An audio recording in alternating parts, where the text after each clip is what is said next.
So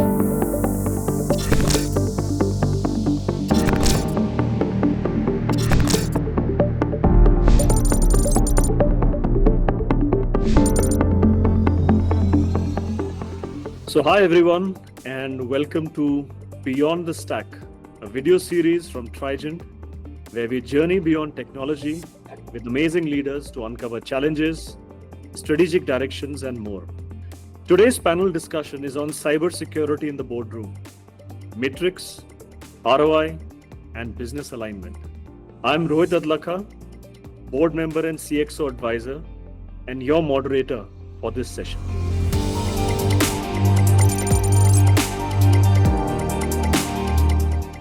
Cybersecurity isn't just a tech issue anymore. It's a boardroom conversation. And with generative AI crashing onto the scene, that conversation just got a whole lot more urgent. On one hand, GenAI is a game changer. It can turbocharge innovation, streamline operations, and unlock personalized customer experiences. But on the flip side, it's also rewriting the playbook for cyber threats. We're talking about deepfakes that blur the truth, AI-crafted phishing scams that are nearly impossible to spot, synthetic identities that slip through systems, and models that can be hijacked or misused. These risks are no longer theoretical. They are here and they're evolving fast. Just a snapshot of the industry. Last year, 2024, we had close to 500 billion reported cyber incidents across the globe. The cost of orchestrating one cyber attack was thousands of dollars, and now is just under $1. What used to take months of engineering to get into an organization's key systems, it now takes seconds. So this session is all about helping leaders get ahead of the curve. As someone mentioned, how do you move ahead of what we call the asymmetric warfare, where the adversary knows a lot about you and you know almost nothing about that threat vector? So we'll break down why cybersecurity can't just be a line item under IT. It needs to be a core part of your business strategy. We'll dive into how to measure what matters, how to actually show ROI on security spend, how to align your cyber strategy with business outcomes that keeps the light on, and also the board very much glued on. I'm joined today by two seasoned industry leaders who bring a wealth of insight from both the boardroom and the trenches. Please join me in welcoming Jagdish Mahapatra, who comes with an extensive experience in the cybersecurity and technology sectors, having held leadership roles across organizations like Color Tokens, McAfee, CrowdStrike, and Cisco. He's known for his deep insights into revenue growth and market strategy. And beyond his corporate achievements, Jagdish is also a sought-after TED speaker. A very warm welcome to you, Jagdish. Thanks, Rohit. Glad to have you, Jagdish. I also have with me Chella Palaniappan. As President of Client Services at Trigent, Chella leads enterprise software, cloud, product development, and integration initiatives for clients. He helps organizations adopt agile strategies, prioritize innovation, and drive customer-centric growth. Welcome aboard, Chella. Thank you, Rohit. Glad to be here. So with this little bit of warming up, Jagdish and Chella, let's dive into the first question itself. As we all know, cybersecurity teams have traditionally tracked metrics like incidents closed, vulnerabilities patched, or systems scanned. But as artificial intelligence changes the threat landscape and accelerates business decision making, those metrics often fall short of what boards need to see, because they care about what's the risk to business in a language they understand: exposure, financial impact, operational downtime, and trust. So the first question to you, Jagdish, How do we move beyond traditional KPIs and identify board-level cybersecurity metrics that truly reflect business risk, especially in the context of emerging GenAI threats? Over to you.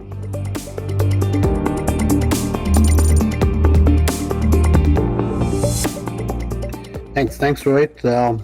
I think we all are living in an age I call in the 21st century. Every business is a digital business. And I think all the valuations the organizations are looking for, or are the ones which are valued, are based on how customers perceive the digital experience of that brand. In a scenario like that, what plays out in my head in last 1 week, if you see there are two major headlines have happened in the breach side. There was a retailer called Marks and Spencer's in UK. And if you've read that, how badly they were affected when the shelves were empty and they couldn't ship most of the online e-commerce platform. And there is one that has happened in the US, which happened through a distributor of Whole Foods. So the Whole Foods was not breached, but one of their distributor was, and that impacted Whole Foods' ability to fulfill their customer demand for a week. And the racks were empty.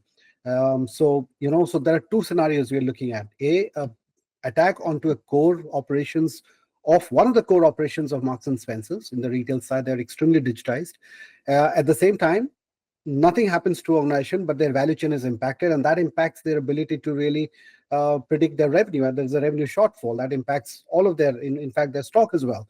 So I think it has reached a point where the CEOs and the boards can't say that this is a problem of the CISO or the CRO, risk officer, or the CIO.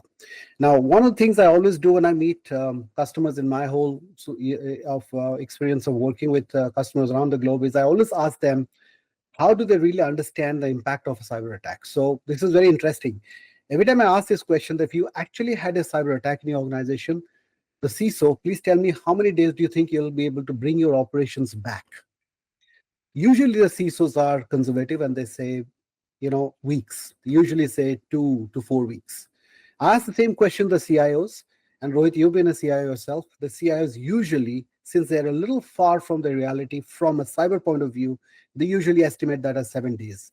But the most astonishing part are the CEOs, because I ask them a lot in the planes, and usually I'm quite chatty, and when I'm flying, because I fly a lot, they usually think that their business can come back in a day. That's the big gap that we have to bridge, that the CEOs and the board have to really realize that it's not going to happen in a day. And it's never going to come back to 100% of its original operational level. It doesn't. It takes time. I think it starts with that. I think it boils down to a few things. First, can the board fully be aware that in an evolving digitalization world where cloud, and now you talked about GenAI coming in, is going to evolve the business model, do they know where the real risks are? Do they know where is their business extremely vulnerable to any of these cyber attacks? I think that's the start part. The second part then comes out is, does the board know what sort of a capability that lies inside the organization to handle this scenario if it were to happen to them? Because it's a question of when, not if. I think that those days are gone when you could say that we are fully safe.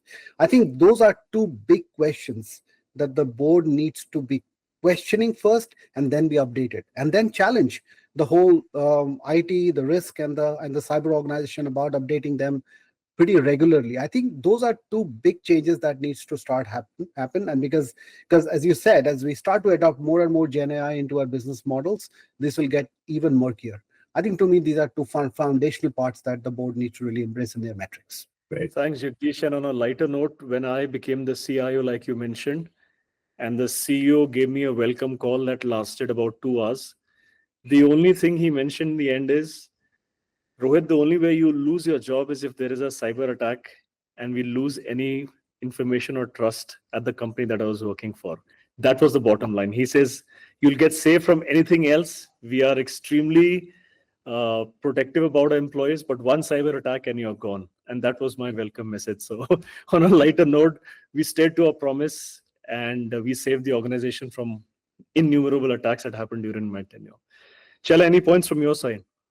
I just want to add one thing. As Jagdish talked about the retail attacks recent, I feel, I don't know if it is right or how accurate I am.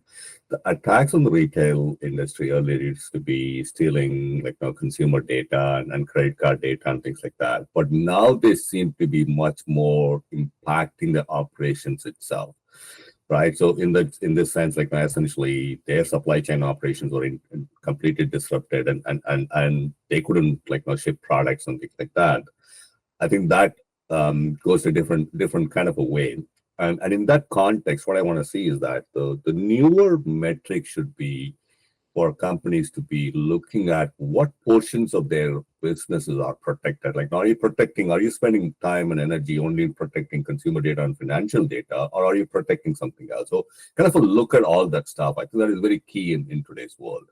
Thanks, Chella. Great point. I'm just making points in the old traditional way of pen and paper. So you keep seeing me looking down, but I'm absolutely glued on. Okay. Thanks, Jagdish and Chala. So, cybersecurity is often seen as a cost center.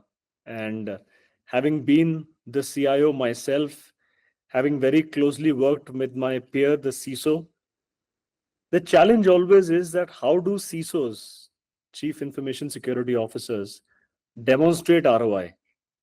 Because ROI is always looked in terms of top line, bottom line, customer differentiation, brand building, etc. So when it comes to cyber risk and security defenses, especially against new age AI driven threats that perhaps haven't even materialized, how do you think, Chela, CISOs can actually demonstrate ROI and still ensure that the business function is appreciated, regarded, and gets the due credit along with the funding? Right. So in the traditional businesses, ROI is all about profit generation and revenue and things like that. But in the cybersecurity, it's about loss prevention. How do you make investments in the cybersecurity that minimizes the risk, avoid potential reputational losses as well as financial losses, and allow businesses to move faster and securely? So the first and foremost is that we have to shift the narrative from cost center to value center, right? So it can't be always considered as a cost center. But that being said, in a larger business organization at the board level, there is always going to be financial models and things like that people want to look at. So there are things that we need to do. Firstly, we can model the risk in financial terms, whether it is a regulatory penalties or downtime, data loss, any of those things. There are multiple ways of doing that. And you have to do that first. Your financial risk has to be, risks has to be modeled along the financial terms. You can also benchmark your security posture against industry standards and or like any other competitive companies or things like that. You need to present these things to executives in the language that they understand, which is a financial model. Secondly, cybersecurity investment should be connected to the business objective. What are the business objectives and the growth objectives of the organization? And I tie that your investment to those objectives. You can track and report on a different number of metrics that matter to business: reduce downtime, improve recovery time, incident severity, any of those things. They also can be connected to the business objectives. We should show business continuity metrics, how much the system availability, what has been the uptime, even when certain minor incidents happen, which part it is not affected, right? And there are certain frameworks such as the factor analysis of information risk and things like that that can be used to do the financial modeling easily. So thirdly, reduced phishing and malware incidents lead to measurable gains in employee productivity, right? So how do we connect productivity increases to improve security posture? So there are certain productivity gains that could be attributed to security things that you have invested and done. So I think those are things. Lastly, we can do threat intelligence, simulations, red team exercises. All those stuff could be used to demonstrate what could be the a kind of a story that say hey, this is where we are if we are not secure. These are the things that can happen. You run simulation and show that to them and kind of do that.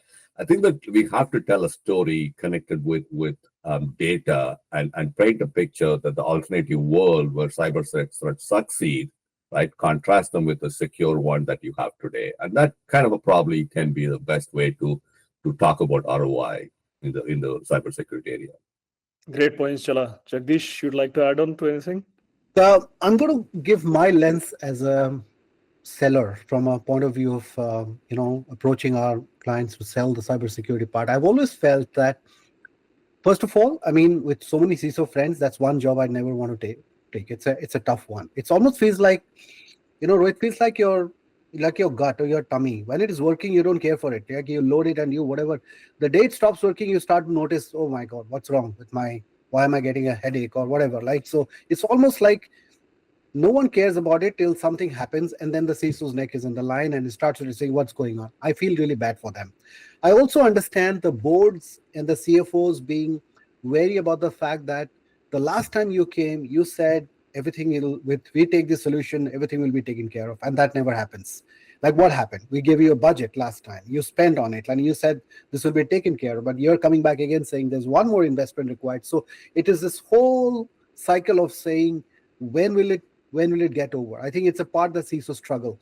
So as a seller, as a provider of technology, I've always believed that the vendors and product providers have to really step up and say that if you promise a business value assessment or realization at the beginning of the engagement, saying these are the economic drivers, some of the things that Chella talked about, these are the economic drivers I'll help you achieve, go back and demonstrate that to the CISO in a way that he can take it back to the board, to the CFO, to the other stakeholders, that makes it easier for him to make a case of saying, we got these business metrics improved.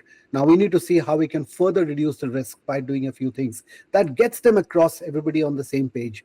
So we use that a lot in CrowdStrike. Rohit, you were a customer for me in the past.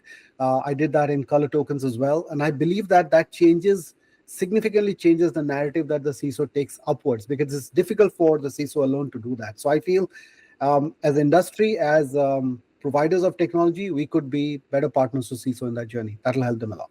Just to add on to that, we keep adding more and more technology to try and safeguard ourselves. At one point of time in the organization where I was a CIO, we had 70 different products, technology controls, right from the external firewall to the WAF, right down to the DLP and encryption solution we had on the endpoint itself. So managing the complexity, managing the velocity at which threats come to you, sometimes that security architecture and your ability to deliver end-to-end trust, comes under significant pressure. So you're absolutely right. We, CISOs and CIOs need a lot of help from the technology ecosystem to make it a little more graceful, a little more evolved, and with the pace at which the threat vectors are coming in, how do you outpace them at some point of time? So well said. So moving on to our third question, and Jagdish, back to you. We've talked about GenAI being a double-edged sword. It can be used for a lot of productivity gain, customer experience. It can be used as a tool for defense, but also as a weapon for attackers. How do you see organizations balancing innovation with the responsible use of AI from a cybersecurity lens?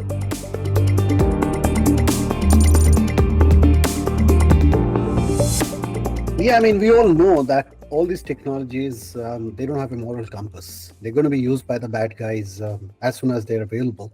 If you all remember when ChatGPT was launched, like 2.5 years back, almost a year after that, the Worm GPT portal came out. Basically, was for the bad guys, for the adversaries. It was a tool for them to really access and in many ways democratize. It actually shut down because the business model wasn't paying for it, because there are other ways by which people are able to access it. But that was a touching point of saying what are the things that we expect that to come in. I feel the AI has been a big part of cybersecurity landscape for some time. Gen AI, and now we are talking of agentic AI. What actually makes me a little nervous is what could something like an agentic AI, sort of a focused tech could do to to the cyber world. The way I see it, agentic AI will lift the autonomy level from 1 to 3 straight up. What could it do? So agentic AI, if it works to its full potential, I think in 6 months, 9 months from now, it could do all the job that a cybercrime gang does with a lot of manual work. What it could write the malwares on the fly. It could devise and execute a phishing campaign. And today, phishing campaign continues to be the biggest problem, whether it is voice or video, or like you talked about the fake video, right? Exfiltration and encryption of the data would become so much more sophisticated, right? Issuing the ransom demands with the agentic AI will be far more sophisticated, because some of the biggest campaigns that we know, where like a WannaCry and other ones, they did not have a very sophisticated money collection model. Like if I look at that, it looked so crude in terms of whoever devised it. Did he even want money? Did they want money? I don't know. It did not collect the money, but now you could refine it and you could have those ransom demands, and then eventually laundering through the Bitcoin payments will become so much more smoother with agentic AI, because it'll learn, it'll adapt, it'll try and work around all the defense systems. So I think that's scary. Now, I don't want to leave it a scary thought, because the same tools are going to be available with the defenders also to make that as an advantage. Number one, it could help us create workflows and defense playbook on the fly.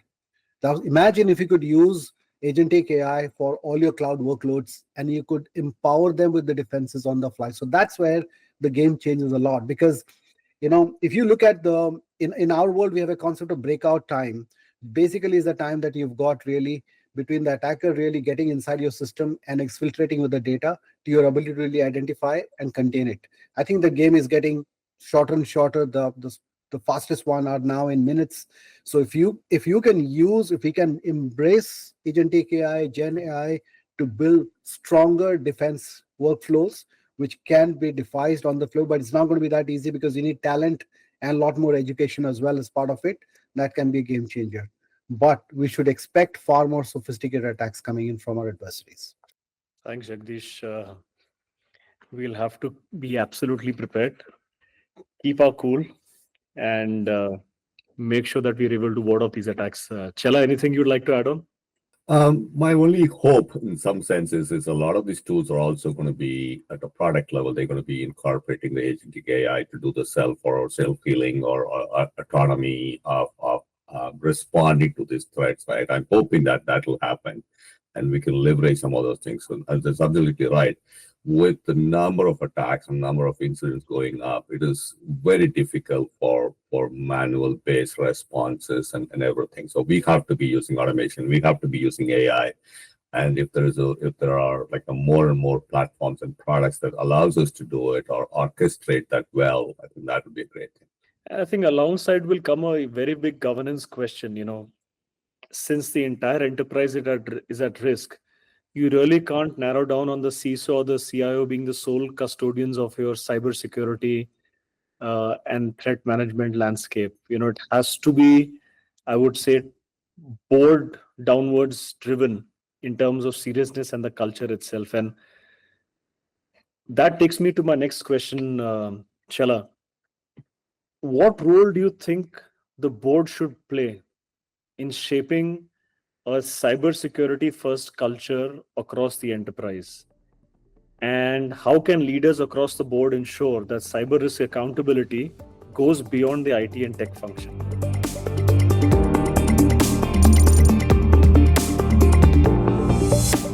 Right. I think it is very important. It is just not about deploying the right technologies or having the right products and installations and things like that. It is embedding security into every role, decisions, and process across the organization. And setting the right tone, or the tone that drives the conversation down the line, is very, very important. And that has to start at the top. We can't talk about cybersecurity in isolation. We have to make cybersecurity part of the enterprise language. To frame it in terms of protecting customer trust, revenue, safeguarding intellectual property, and that enables secure growth. These are very every employee and stakeholder should care about and understand that at their core. At Trigent, we are integrating cybersecurity to right from the onboarding of employee training, daily operations, all our development processes, and everything else. So we frequently review every aspect of our businesses and see where we can cover our security posture, improve our security posture. It's not talked about as an add-on. It is part of how we build and deliver everything within the organization. It's how we operate. We also are like a very focused on awareness of employees, right? So and do it with the caution. Don't create a fear, but more of educating them and informing them and keeping them.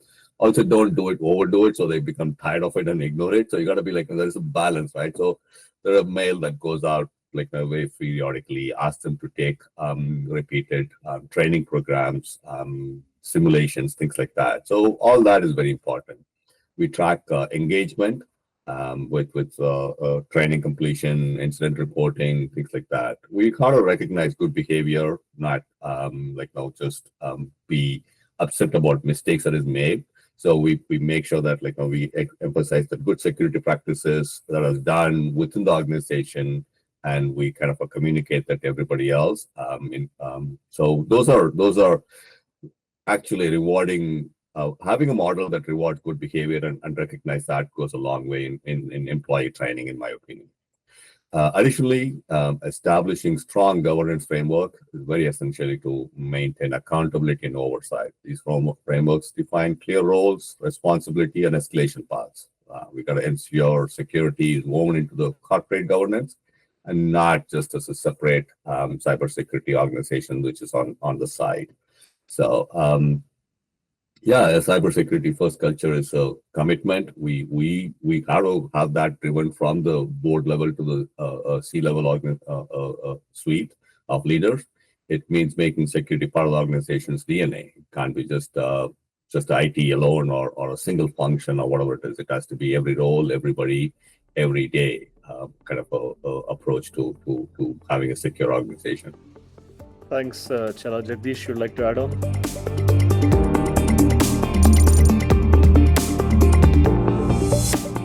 I think there has to be a lot more walk the talk from the board here. I think Chella said all the right points here. This is all important. They're all saying the right things, but I'm not so sure every board is walking all of that on a daily basis. So I'm a big believer that in the pointy side of the pyramid, the needs of few are a lot. And for a CIO and a CISO, and you've been a CIO, Rohit, and CISOs, many times I find them catering to the many needs of few rather than the few needs of many. So I'm going to flip up saying, if board wants to really do a walk the talk sort of role modeling, make sure that the security needs of many are first met, then the exceptional need of the few leaders, because they want some exception to really have access to information. I think that changes the game. And that actually establishes, to me, a true cybersecurity first culture that we are talking about. I think that, and the other extensions I will do to it is two parts, right? Like the Whole Foods has realized now that if they bring on a vendor or distributor, their IT systems are equally important for their life. So make sure that your assessment of your vulnerabilities of your businesses to your ecosystem is understood by the board, because you are dependent on so many suppliers and vendors. And the other part is, don't forget that it's also how we treat our employees. I'm a big believer that cybersecurity culture comes from the organization culture.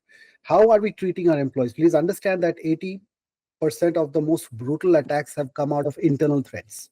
Now, who are these guys? These are the people who are unhappy about something they felt, their emotions were hurt, or they felt unheard, and they are the ones who are doing it. So integrating strong HR policies and understanding of the engagement of the employees is an important part. This is a harder part. Can HR be part of this, saying, understanding there are areas in which we feel in sensitive operations, we have unhappy employees, you're likely to see the attacks coming in from there. How do you handle it proactively, and how does the board take responsibility of that part will also be a critical part, asking just the question. And at the end of the day, also, I want to request the board, the CEOs, to really give enough time to the IT team, to the CIOs and CISOs. They really work hard.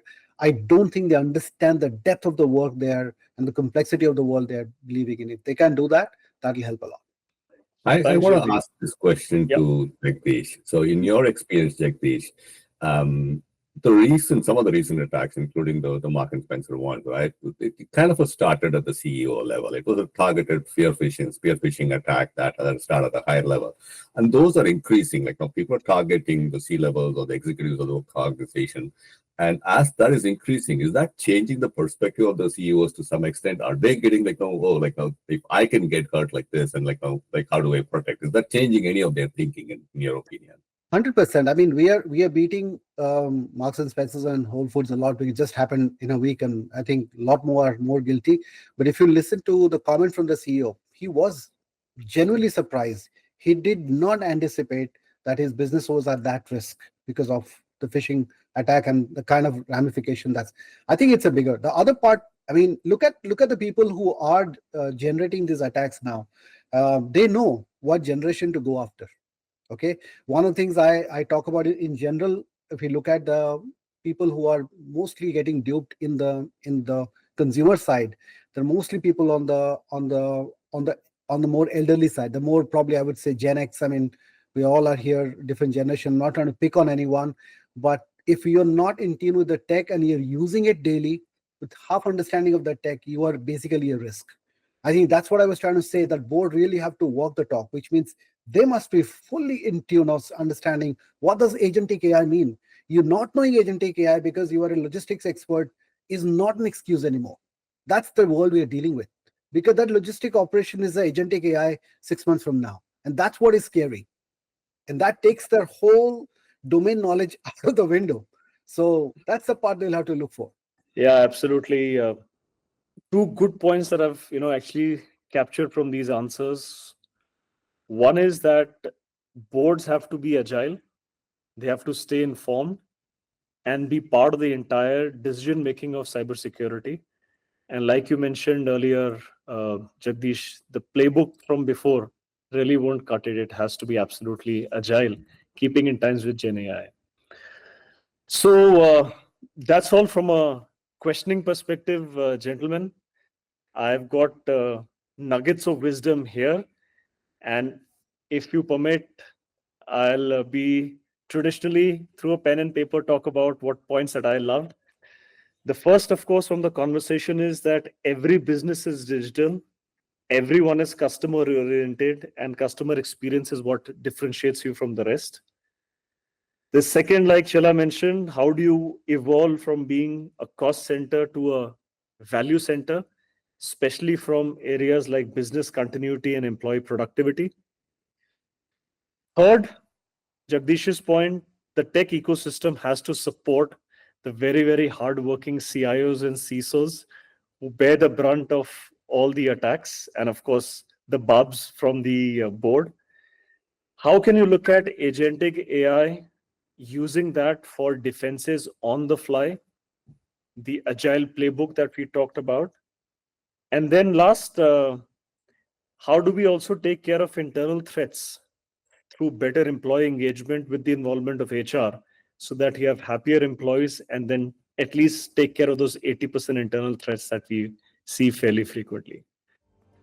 That's all from my side, gentlemen. Thank you so much for being part of the first Beyond the Stack conversation. It was lovely having you here. Thank you so much for your participation, Jagdish. Thank you so much, Chella. Wishing you all the best and stay tuned for more. Thank you very much. Jagdish, thank you very much for your time. And Rohit, as always, pleasure talking to you. Pleasure is all mine. Thank you very much, gentlemen. Cheers. Bye.